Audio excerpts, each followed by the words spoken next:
السلام علیکم ناظرین، آج ہم مسواک کرنے کے اوقات و مقامات کے متعلق معلومات آپ تک پہنچانے کی کوشش کریں گے۔ مسواک ہر وقت مستحب ہے، مگر درج ذیل اوقات میں مسواک کا اہتمام کرنا بہتر ہے، البتہ فرض نہیں ہے۔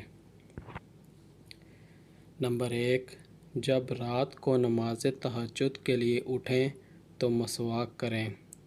سیدنا حذیفہ رضی اللہ عنہ بیان کرتے ہیں کہ رسول اکرم صلی اللہ علیہ وسلم جب رات کو اٹھتے تو مسواک کو منہ مبارک میں حرکت دیتے، یعنی مسواک کرتے تھے۔ صحیح بخاری 24، صحیح مسلم 255۔ نمبر 2، وضو کے وقت کی جائے، کیونکہ اس وقت مسواک کرنا نبی اکرم صلی اللہ علیہ وسلم کو محبوب تھا۔ نبی اکرم صلی اللہ علیہ وسلم نے فرمایا، اگر مشقت کا خدشہ نہ ہوتا تو میں انہیں ہر نماز کے وقت مسواک کرنے کا حکم دیتا۔ صحیح بخاری 887، صحیح مسلم 252۔ نمبر 3، گھر میں داخل ہوتے وقت بھی مسواک کرنا۔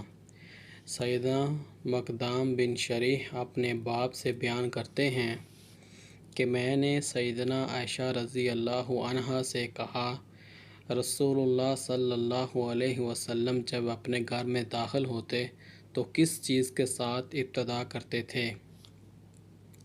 کہا، مسواک کے ساتھ داخل ہوتے تھے۔ صحیح مسلم 253۔